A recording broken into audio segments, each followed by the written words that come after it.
Hello, good afternoon, good evening, good morning, depending on where you're joining from today. Thanks for being part of our weekly live discussion about digital transformation related topics.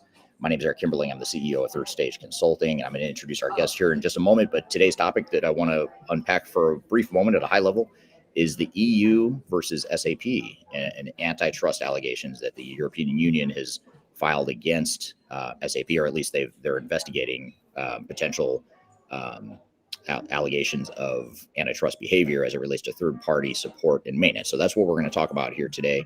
I'll introduce our guests in just a moment, two experts in the field. They're going to help me unpack this topic, just talk about what it means to the enterprise tech space in general, as well as what it means to SAP customers, both those that are on legacy systems using third-party support and maintenance. And I also want to talk about what it means for the future of S4 HANA and just enterprise tech in general. So whether you're an SAP customer or an enterprise tech customer in general, this is a topic that's going to be very important and worthy of discussion here today. And I think it's something that's very interesting and something that's been a long time coming. I think this is a self-inflicted wound of the industry. I think this is a reflection of some of what I would consider, this is just a personal opinion. This is not a legal statement, but my personal opinion is that there is some highly unethical behavior at best that is happening in the industry. And now we're seeing the dark side of some of those behaviors here percolate in the form of a formal government investigation, which is relatively new in the space. And so we want to dig into that in a little bit more detail, talk about, is this a big deal? What does it mean to buyers? What does it mean to vendors? All that good stuff. We're gonna unpack it here. And as always, would love to hear the audience feedback here, because I think we're probably going to strike a nerve here, positive or negative or both, for a lot of people. So I'd love to hear people's feedback, whether you're part of the SAP community or part of the enterprise tech community or a customer, some combination of all the above. We'd love to hear your feedback on what you think about this whole antitrust investigation into SAP as it relates to third-party maintenance. So one other thing I'm going to mention too, just before we dive in and introduce the guests, is one other thing that I'm noticing, and this is actually totally unrelated to what we're going to talk about today, but somewhat related, is there's also a similar antitrust investigation involving Epic Software, which is in the healthcare industry. They do electronic healthcare records, and there is an investigation, I believe it's in the U.S., where regulators are looking into whether or not Epic is stifling innovation and stifling competition among potential competitors of Epic Software. And we're not going to dive into that, but the reason I bring it up is because both these cases sort of rose to the surface of public awareness here just in the last 30 days. And I feel like the last 30 years I've been in the space, we've seen two cases that I'm actually a little surprised, but not surprised to see here in recent times. But again, it's something where I look back 30 years and think this industry has acted a certain way for decades now, and I think it's finally catching up to a lot of these vendors. And so that's what we're going to dig into today and talk about, most importantly, what it means to buyers of enterprise tech. So all that being said, again, my name is Eric Kimberling. This is a weekly live stream we do as part of our Transformation Ground Control podcast. Joining me to discuss this are two experts, one from more of a legal perspective and one more from a third-party maintenance perspective, and that is Marcus Harris from Taft Law and Scott Hayes from Rimini Street. So let's start with you, Marcus. Tell us a little bit about yourself and what you do. Yeah, thanks, Eric. I'm happy to be here. Nice to see you again, Scott. I'm an attorney at Taft, Stettinius and Hollister. I'm in the Chicago office. I've practiced in this space, in the enterprise software space, for over 20 years. I started my career working in-house at SAP, worked in-house at Infor, and now regularly draft and negotiate software-related agreements, including maintenance and support documents, PSAs, MSAs, SOWs, and then what's unusual about my practice is I litigate these big transformation failures when they go sideways in courts and before arbitration panels across the country. So I think this is a huge issue, and I'm excited to talk about it with you. Yeah, really curious to get your perspective on this. You and I haven't had time to talk about this even offline, so this will be a real live unpacking of this for the first time for at least you and I. And then, of course, we have Scott Hayes from Rimini Street. So tell us a little bit about yourself from Rimini Street, if you don't mind, Scott. Yeah, thanks, Eric, and good morning, Marcus. Good to see you again. I have been at Rimini Street for several years, but for decades before that, I've been working in the enterprise software space, particularly in ERP and in some customer experience areas as well. And I brought that experience to Rimini Street, where I'm happy to be part of this third-party support capability. I don't know if I want to call it an industry necessarily, but this alternative to vendor support that is giving clients choice and we'll get into that as we talk today. But I really appreciate the opportunity to speak on this topic. Absolutely. Yeah, appreciate you both being here, especially on relatively short notice. We planned this relatively quickly just around this newsworthy topic. So appreciate you guys both joining. And one quick question for the audience, two-part question.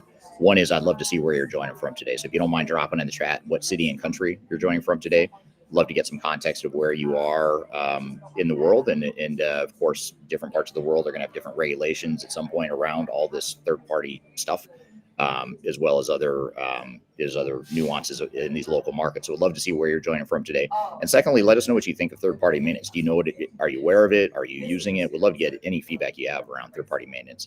And I'm actually going to start there, and maybe just a backup for those that don't know. And it is fascinating to me how many people don't realize this, but when an organization deploys a product like an SAP or an Oracle or Microsoft, whatever the case may be, oftentimes there are third-party support options. So you don't necessarily have to get support and maintenance from your direct software vendor. You have third-party options.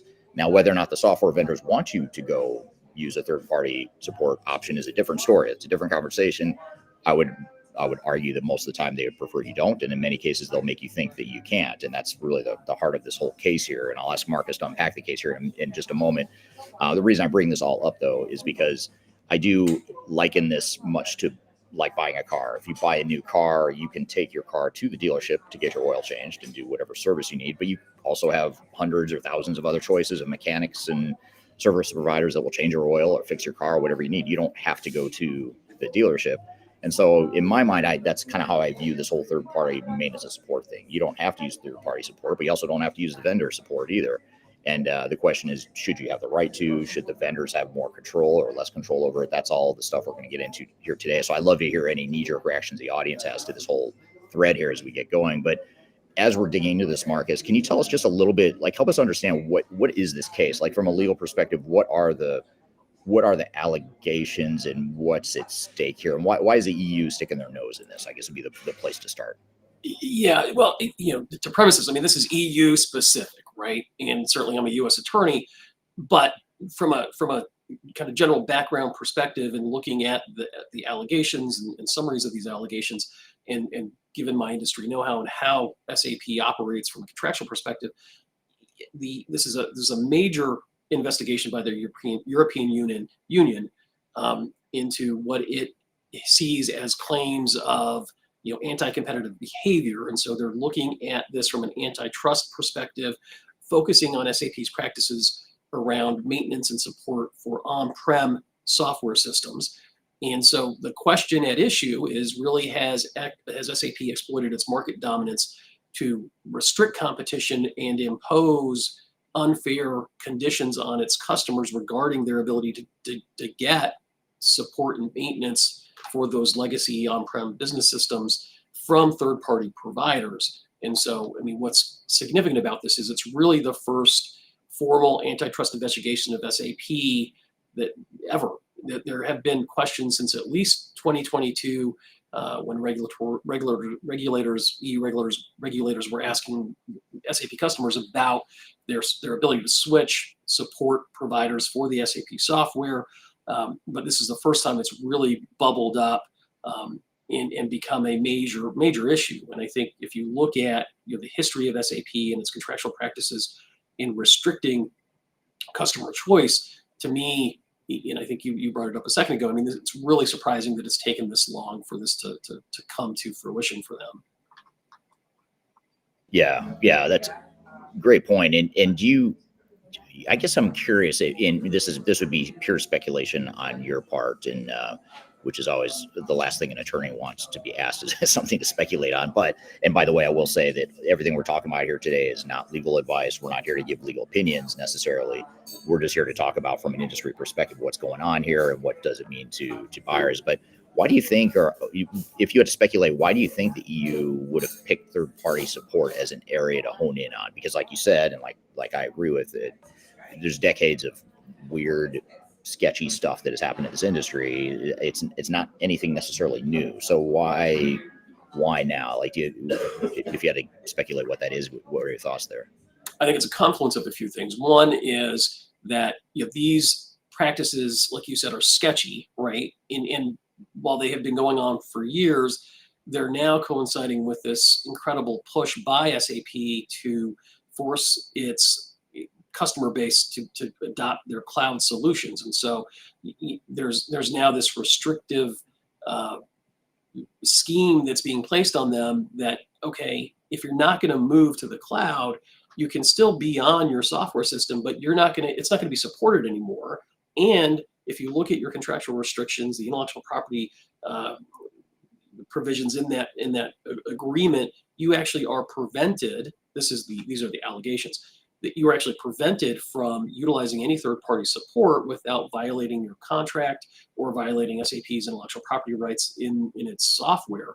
And so the stakes are incredibly high. You're essentially being forced into this move to the cloud because you have no other option. So they're holding their customers hostage. And I think, in some ways, this is a self-inflicted wound. It's these aggressive practices that really, to be honest with you, have always been in place contractually. And I hope we can talk about how they do this. But then you couple it with the incredible push to get everybody to move to the cloud. And then you look at that this is happening in Europe, where SAP is a dominant player in the European marketplace. So, I mean, all those things are working together to force the EU's hand in some respects. Yeah. And I want to ask you a follow up to that, Scott, just to talk more from the perspective of the history of Rimini and what need you were trying to fill, or how you guys recognized early on the need or opportunity to offer this third-party support and maintenance. But before I come back to you real quickly, I just want to turn to the audience here and thank people that are commenting here. We've got Steve Perry joining from Lexington, Kentucky. I'm assuming that's not the Steve Perry from Journey, but if you are, please let me know, because I'm a huge Journey fan. And then we've got Karen from London. That's where I am today. So thank you for joining, Karen. Thanks for being here today. John from Germany is joining here on YouTube, says that yes, third-party maintenance is being used due to a fixed contract that apparently that he has with his organization. We've got John joining from Kenya, working as an SAP consultant. So I'd love to hear your feedback, John, as an SAP consultant. I'd love to hear your perspective of what do you think? I mean, what do you think this means? And I know you probably have to toe the company line to some degree if you work for SAP directly, but would love to hear your feedback on what you think about from the customer perspective here. And then we have someone from Pembroke Pines, Florida joining, although I can't see the name. So thank you everyone who's commented so far on where you're joining from. Really appreciate you joining here today. So Scott, turning to you for a moment, tell us a bit, and again, I'm trying to back up. On one hand, I want to dive right in and get into this, but on the other hand, I want to back up and make sure people understand the landscape here. Rimini Street offers third-party support and maintenance for SAP and other solutions too, not just SAP. Tell us how you guys, what's your philosophy on what need were you trying to fill? How did you guys recognize that this was a thing or an opportunity? What problem are you trying to fill for customers? Tell us a little bit about the history of Rimini and how you guys got to it. Sure.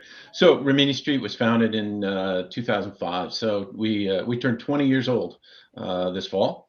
And we've been providing third-party support for, like you say, SAP, Oracle, more recently VMware, as an alternative to the vendor support. So kind of going back to the way that most enterprise software contracts were established in that time frame, is there were separate contracts for the right to use the software and for the ongoing maintenance of the software.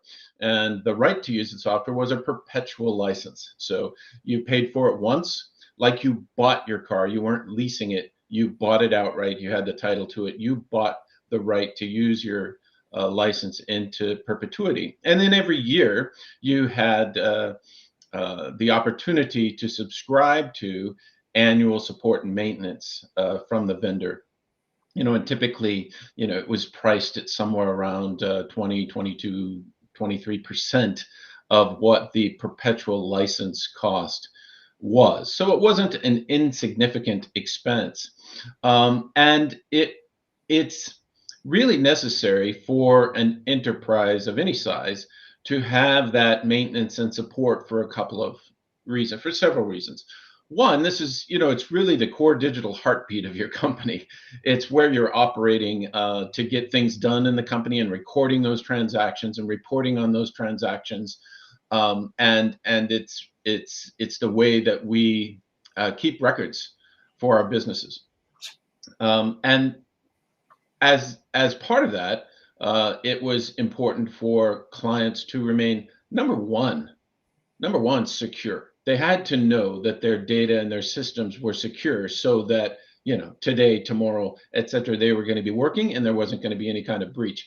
So it's important to have it secured. It's important to have it stable. It's working. I got people on the shop floor. I got people in the field. I need to make sure that software is stable and working and doing the job I need it to do. It needs to be performant, and it needs to be compliant with whatever the regulations are, tax, legal, regulatory compliance in the jurisdictions in which my company is operating. So that was all part of the maintenance agreement. The vendor would provide patches for known vulnerabilities in the security space.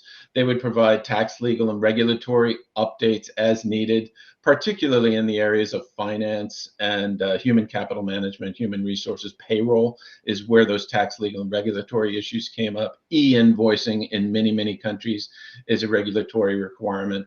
And so Rimini Street said, we understand all of that, and what's important to clients to keep their software stable, secure, performant, and compliant.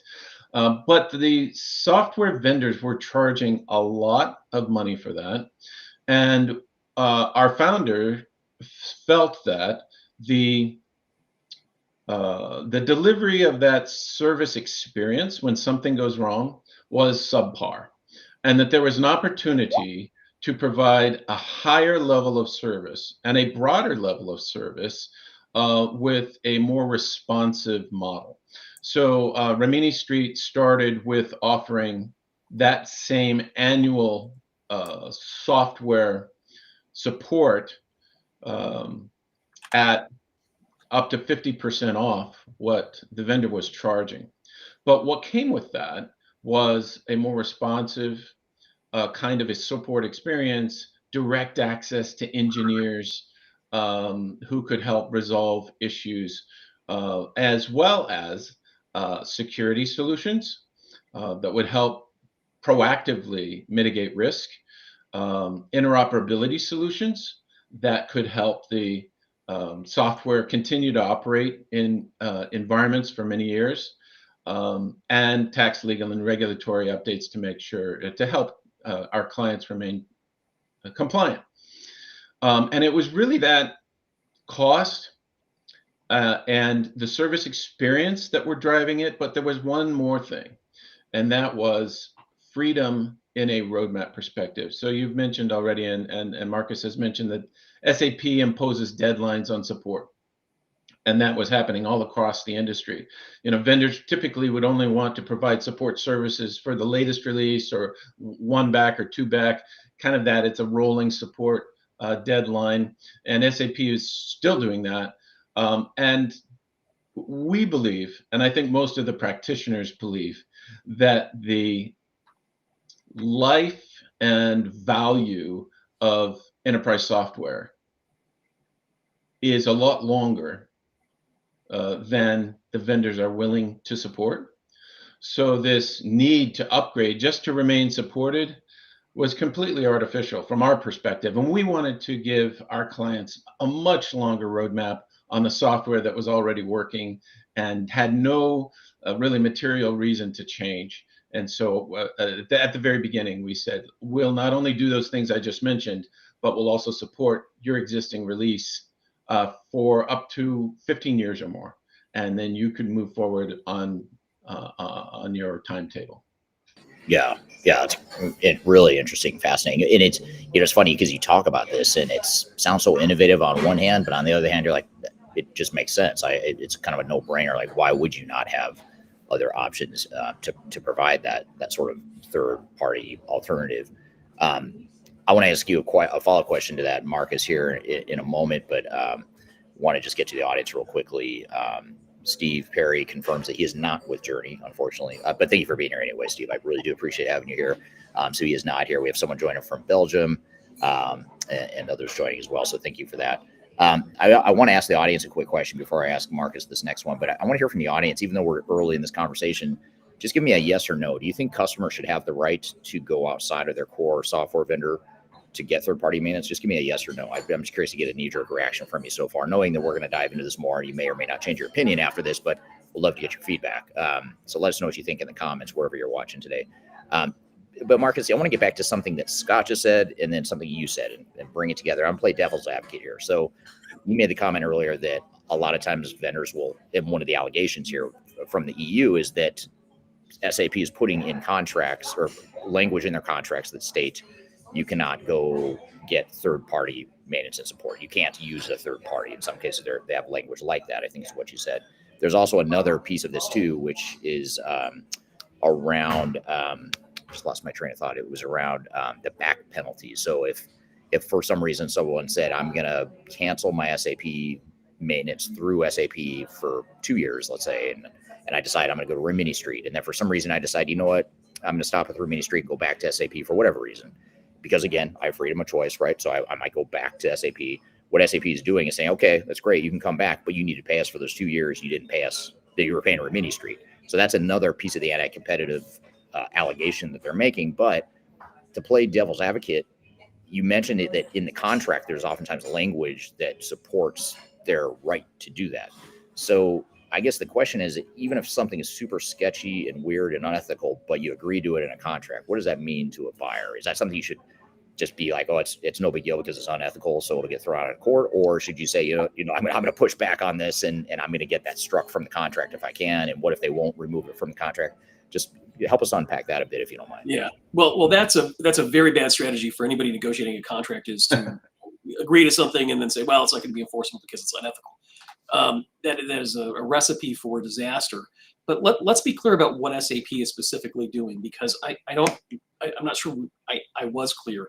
There is not an express prohibition, as far as I know, and certainly not in the contracts that I have seen, that just outright prevents you from using a third party for support. Okay, that would be clearly. That's really important. Though. I want to make sure, because I misspoke then, if that's what you're saying, because I wasn't aware of that. So it sort of actually fits better than what I was thinking, is that I didn't know they had that clause in their contract. So it sounds like maybe they don't necessarily.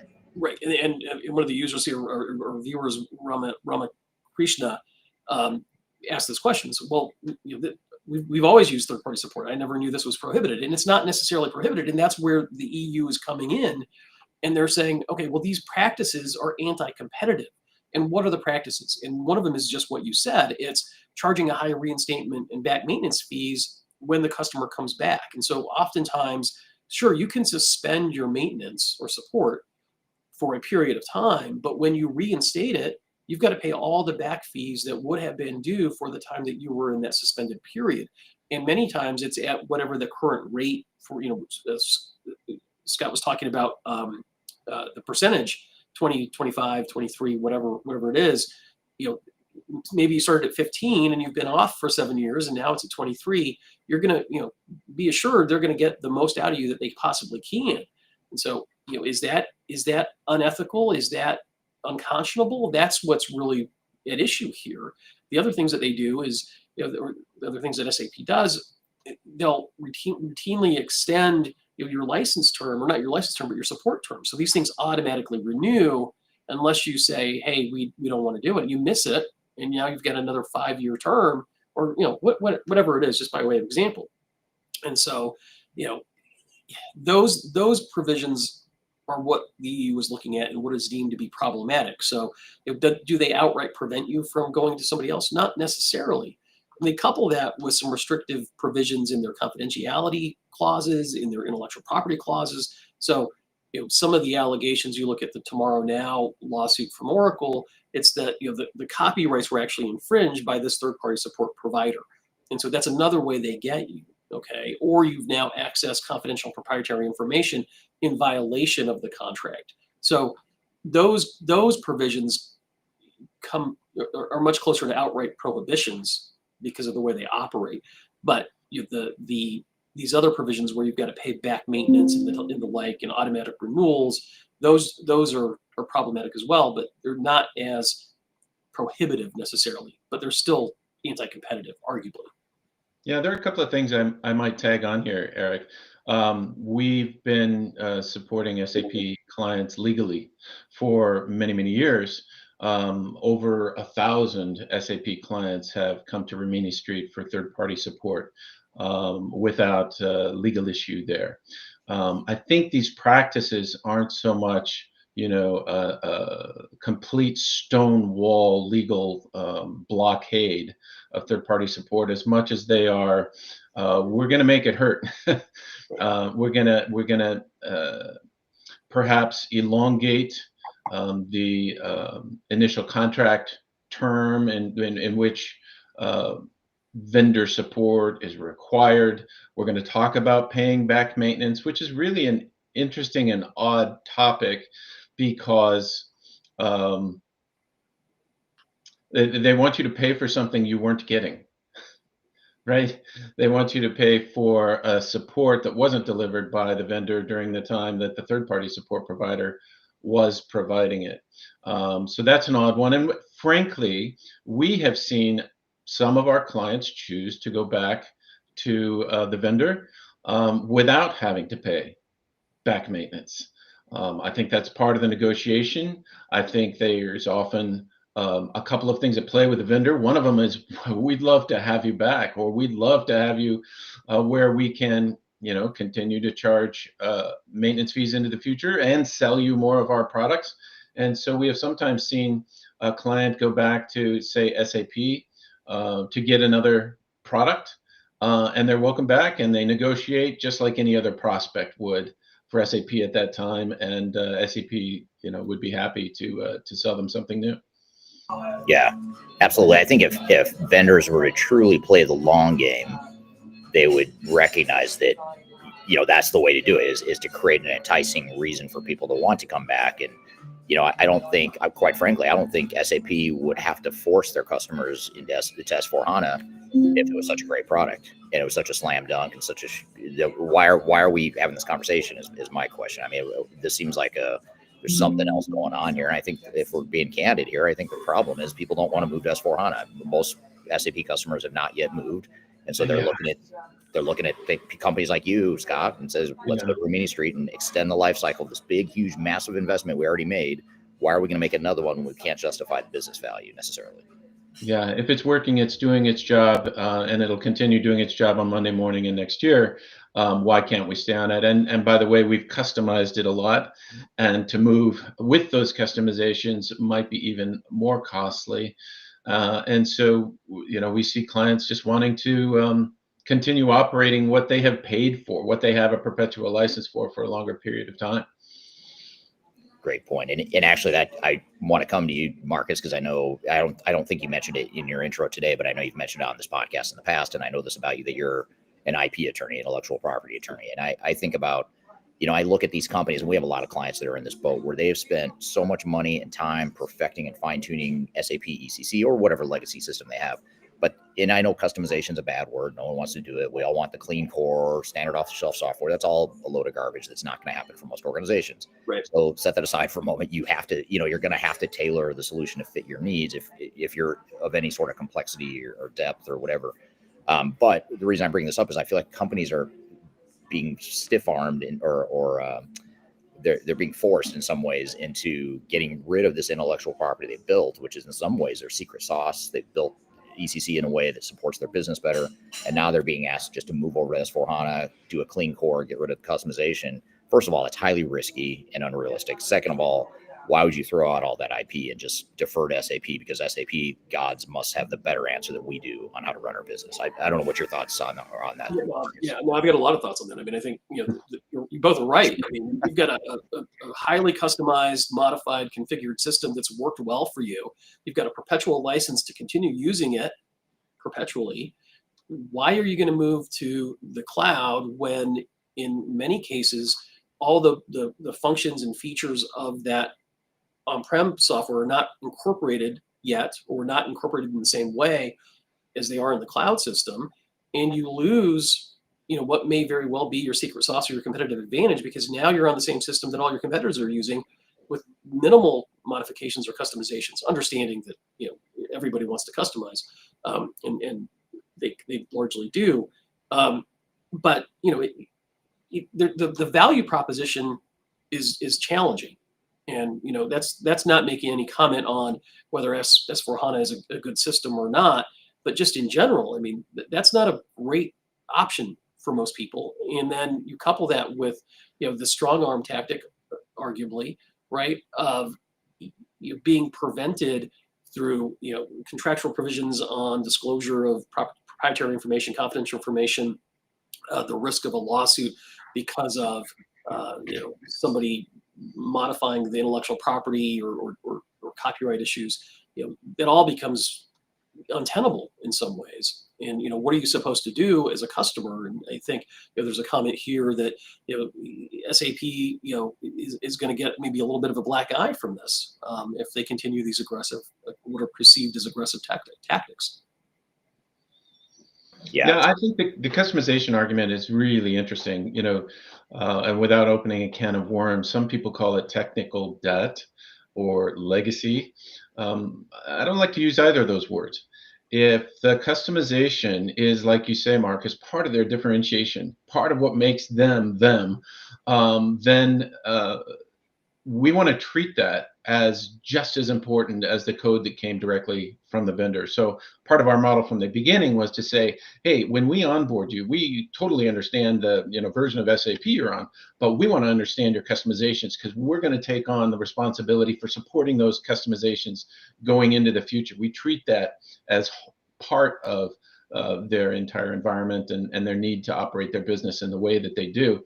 And there are ways to take those customizations with you to the cloud in a couple of ways. One, you can do what's called bring your own license, and you're going to move out of your data center, but you're going to move to a public cloud facility, a hosted facility where they're just running the servers for you, but you're bringing your license, you're bringing your software, you're bringing your customization. Some people call that a lift and shift. Fine. Right? It's just an IP address. We can, make sure that we support you wherever that is running. The bigger issue, I believe, is not so much the move to the cloud, but it's the relinquishing of the perpetual licenses and moving to a subscription model where now my right to use the software and my support for the software and possibly some other services related to the operations of that software are all bundled into a single agreement. And it will be very, very difficult to extract any one part of it or to get out of it entirely at some point in the future, because the minute I want to break one of that, it might affect my right to use the software because I'm paying for it on a subscription basis rather than bringing my perpetual license with me. That's a really good point. It is, and I always think about, I haven't seen this yet, but I do wonder at some point in the future it's going to happen with some big company. It's going to become a big deal where they run into financial turmoil and whatever, the cash flow sucks and they can't pay their SAP bill. Then they have to choose between, do I let them shut off my system or do I maybe not make payroll? And to me, that's just a weird position to put any company in, because like you're at the mercy of your software vendor now when you have these conditions where you don't own it, you're leasing it essentially. And now that's a whole nother can of worms. I suppose we could spend a whole hour talking about the ethics of that and whether or not that's right. I have very strong opinions, you might imagine, on that, but we won't dive into it today. But I want to get to this question here, this comment here that I think it summarizes this pretty well. This is from John on LinkedIn. John says customers made a massive investment in SAP R3 and ECC, expecting a long, stable life cycle with annual maintenance. Forcing a migration to an entirely new platform feels like moving the goalposts and could be seen as a breach of the initial partner. And I suppose he goes on to talk about how ending support for the very products that made them dominant, SAP risks being seen as in the corner, damaging the trust that is essential for the long-term enterprise relationships. And that's the comment you were referring to, Marcus. And that, I think that's true. I mean, I have not seen a vendor be this brazen and take their customers for granted as much as SAP is right now. I mean, I cannot believe it, honestly. It fascinates me. I thought I'd seen it all in this industry, and now you see stuff like this, and you're like, I can't believe SAP thinks that this is okay and that people are just going to follow along because this is SAP. I think this will ultimately be SAP's downfall. I don't think they'll be the massive number one player they are for much longer as a result of it, because we just see so many pissed off clients, and I don't think they understand or care that their customers are this pissed off. But they are very pissed, and they're coming to us trying to figure out ways to get around it. They're not to the point yet where they're ready to throw out SAP, but I can't see this being a sustainable model for them. It might be fine for the next 5 years, and their stock price is doing great right now. I just don't think it's going to last much longer. And then I want to also get to some other comments here. I asked the question earlier, yes or no, do you think customers should have the right to use third-party maintenance or not? And so far, we're 3-0 on yeses. So John on YouTube says yes.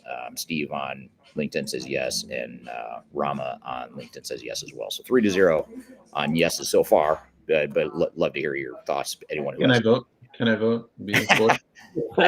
I'd love to hear what your vote is. What is it? Just in case I don't want to assume anything, Scott. But let's make it a yes. Okay, got it. So we're 4-0. And Marcus, what's yours? I would say yes as well. And I mean, the way I look at this is, it's a hard argument for SAP because, excuse me, you've got a scenario on the front end with integrators, right? I mean, SAP has its own professional services organization, and they want you to utilize them, but they've got this whole network of integrators and partners that implement and configure their software, and it's been that way forever. Why can't it be the same way on the back end with maintenance support? It's so. You got to argue, well, if there's no intellectual property issue on the front end when people are configuring and modifying the code, how can there possibly be one on the back end when people are merely providing support for the system?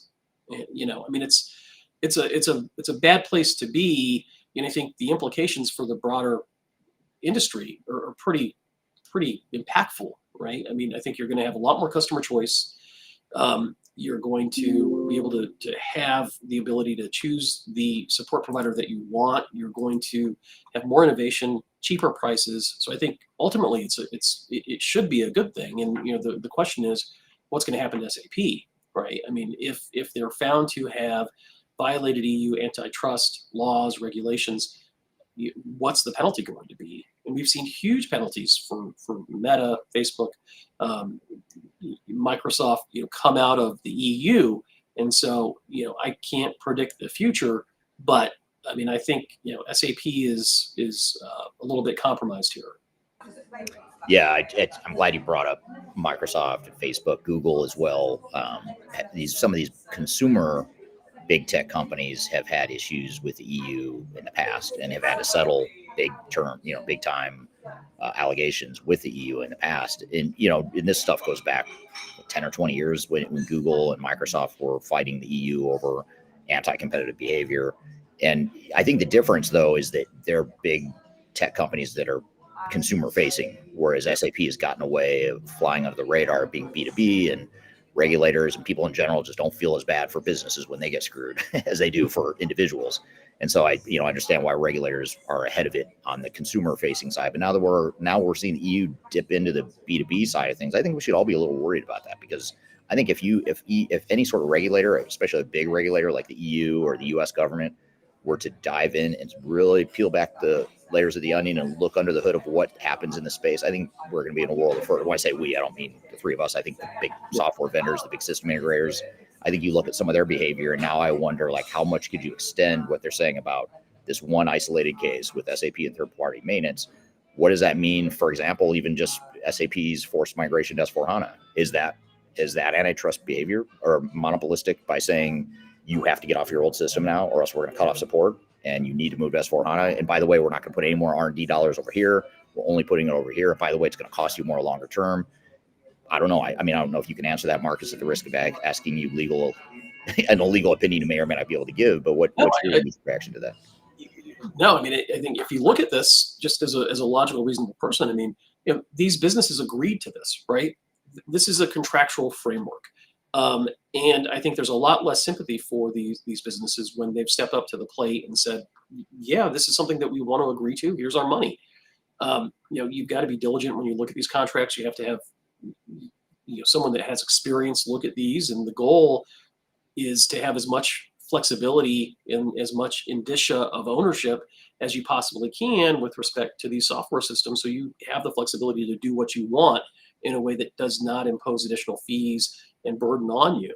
And so where do you draw the line between overregulation and consumer protection? And I don't know the answer to that question, but certainly I think the lightest touch possible is most likely preferable. You don't want to decimate the software industry and start imposing draconian regulations and rules on vendors and third-party providers. But I don't know where that line is. Yeah, it's a good point. I had consumer choice is a good thing generally, and that's why these what these regulators are trying to protect, both in the U.S. and in, sorry, my screen just went black there. There we go. Both in the U.S. and the EU, we're trying to give the consumers choice, and that's a great thing. And at Rimini Street, we are pro SAP. We love SAP software. We think it's some of the best ever written for businesses. We're just not a fan of some of the policies that they have for their customers. And we hope that they continue to do what they do very, very well, but that they will allow for more customer choice in the future. And Eric, you said that the future of SAP might somewhat be at stake here. I think there are some practitioners out there who will over time just change their footprint, and because they have the licenses, they can choose to use them or not, right? And I might say, well, I'm going to continue to use SAP for my core financials, my debits and credits and accounting and all that. But I might go look at a best of breed software for transportation management or warehouse management or human capital management or CRM. And I want to be able to put that together. We sometimes call that a composable strategy. We think that same composability ought to be available for any of the services related to running and supporting that software, as Marcus said, for implementation services, configuration services, professional services related to it. Support's just another one of those. How can I compose the right software and the right service partners to get the most value for my investment? Yeah. That's a great point. And we're seeing that a lot with our clients. We're not seeing many, if any, cases that I can think of where a client has said, screw SAP, we're done. We're moving a totally different direction. Most of them are saying either I'm staying put on ECC and I'm going to kick the can down the road, and I'm going to roll the dice and take that chance, and I'm going to milk the asset. I'm going to get as much equity or ROI out of that investment that I can. Or they're saying, okay, I'm going to move to S4 HANA, but that footprint's going to be a lot smaller than ECC was. And I think that's a smart move because it's also just a natural human reaction to when you get screwed. Why would you, or if you feel like you're getting screwed or being pressured, why would you then turn around and say, okay, I'm going to go all in and double down on SAP now and put all my eggs in that basket when they just got done, strong arm me into something that maybe I'm not ready to do or I shouldn't have to do right now. I'm not, because we don't have a lot of clients that are like, oh yeah, we're totally ready to go. We're ready to go S4 HANA right now. Most of them are doing it because they have to. It's like, well, we have no choice. I mean, or they feel like they have no choice. Yeah, and we hear that every once in a while. Well, why are you doing that? Oh, because our support is ending. Well, we can help with that, right? Yeah. If that's the only reason, then maybe you should take an alternative path. Yeah, because you have a lifeline till 2040 at least, right? With your with S4 HANA or exactly with SAP ECC. Well, and for S4 HANA on-prem, let's remember that there are thousands of clients who have already licensed S4 HANA with a perpetual license. They're operating it on-prem or on their chosen cloud provider, but they own the licenses. And so we are engaged with S4 HANA clients as well. Some of them are in the same boat. In fact, it's kind of an interesting treatment of those who were most willing to go to the latest software early on with S4 HANA, those clients that said, yeah, we'll do that. And they took their perpetual licenses and reinvested in S4 HANA. And then SAP came out and said, well, the latest and greatest innovation capabilities, say in AI or Green Ledger and some of these other capabilities, were only going to be available if you subscribed and moved to the S4 HANA cloud agreements. Right. That's a great point of clarification. Thank you for bringing that up too. The S4 HANA doesn't necessarily only mean cloud. You could also have the on-prem version as well. And it doesn't necessarily mean subscription because you might have perpetual. We have to separate out the deployment decision from the licensing decision. And they don't always have to go together. But yeah, many of them still have perpetual licenses on-prem deployments. Well, that leads to an audience question here from Darian on LinkedIn. Darian says, how can organizations protect their customized IP when moving toward a cloud or subscription model? Yeah, I'll talk about that. So in SAP parlance, you've mentioned clean core, which is an SAP phrase. And there is a migration called a greenfield migration, which says, let's not bring all of our customizations with us. Let's just kind of start over with a clean slate and try to eliminate or reduce the customizations. But that doesn't mean, clean core does not mean that you can't do something unique with the software. It just means you can't do it within the core code with the same techniques and capabilities and tool sets that were available with ECC. You need to build those with new tool sets and operate them on something called BTP, the Business Technology Platform, which has some subscription pricing associated with it. But it doesn't mean you absolutely have to give up customizations. You just can't do them in the same way that you did before. And the less customization you do, the easier it's going to be to continue to get the latest releases from SAP. However, as you have both said, there are really good reasons for customizing. The other option that SAP talks about is called a brownfield migration. Consider it this: you're moving house and you've got some really great furniture that you've developed that's perfect for your family, and you want to move that furniture into the new house. That's a brownfield migration. I'm going to take that great furniture with me to the new house, and I'll be running in a private single tenant instance of S4 HANA after that brownfield migration, which is going to have some cost implications with it and some future flexibility associated with it.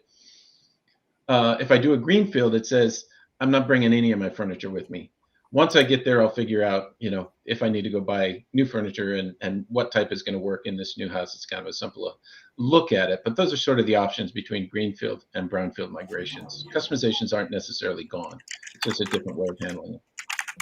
Yeah, and I think it's important that the industry stop conditioning buyers into thinking that customization is somehow this terrible, evil, rotten thing. That it's a very arrogant thing of us in the industry to think that if you don't adapt our clean core using our software that was built, even though you're right, you can do extensions and other ways of getting what you want without changing the core. But in some cases not. In some cases you do. If you really want it to do something it wasn't built to do, then you're going to have to decide, do you want to customize it, do you want to do a bolt-on, third party, whatever.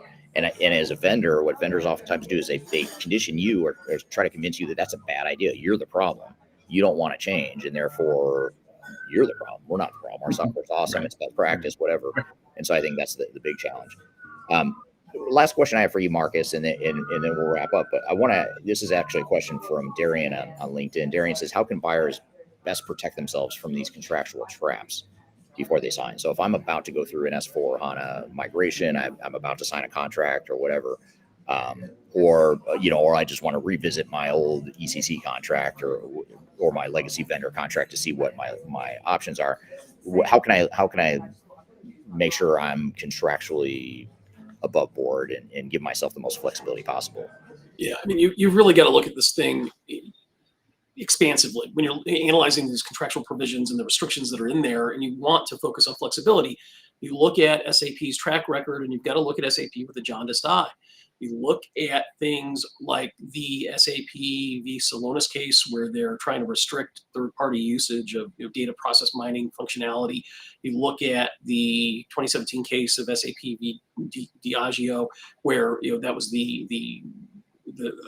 seed of this indirect usage scheme, and then you look at what they're trying to do today with their ability to not own customer data, but restrict and control your ability to use customer data, particularly with artificial intelligence. And so there very much is a consistent pattern here. And as you're looking at these contracts, you have to think about flexibility, future growth, minimizing fees, and giving yourself as many options as you can in giving yourself a dog in the fight if you've ever got to enforce these contracts or have a contractual provision imposed on you that's preventing you from utilizing the software the way you want to use it. And it's not so much about utilizing the software, it's about conducting your business the way that you think you need to conduct your business. That's the key, right? That's the key question when you're looking at these provisions. How is this restricting my ability to operate my business? And you've got to, if you start from there, that's a good way to keep yourself out of trouble. Great points. Really appreciate you guys sharing this feedback, and appreciate all the audience questions and everything here today. How can we learn more about each of you? Marcus, what's the best way to get a hold of you, follow you, all that good stuff? Yeah, I would just open up Google, go to YouTube, search my name, Marcus Harris, software attorney. TaftLaw.com is another way to get a hold of me. I'd love to talk to any of your audience members or people listening about these issues and get them pointed in the right direction. How about you, Scott, with Rimini Street? How do we get a hold of you? How do we follow you? Yep. RiminiStreet.com. Best way to learn about the company. Scott Hayes on LinkedIn. I'm happy to engage with anyone anytime about these and continue this discussion. I think options are great. Absolutely. Well, thank you guys for being here. Really appreciate it. Thank you to the audience. We're going to polish this up, add some additional content. It'll become part of our official Transformation Ground Control podcast that comes out next week. So keep an eye out for that. Go to transformationgroundcontrol.com for more episodes of that podcast. And thank you again for being here. We'll do the live stream, same time, same place next week. Thanks for being here, and hope you all have a great week.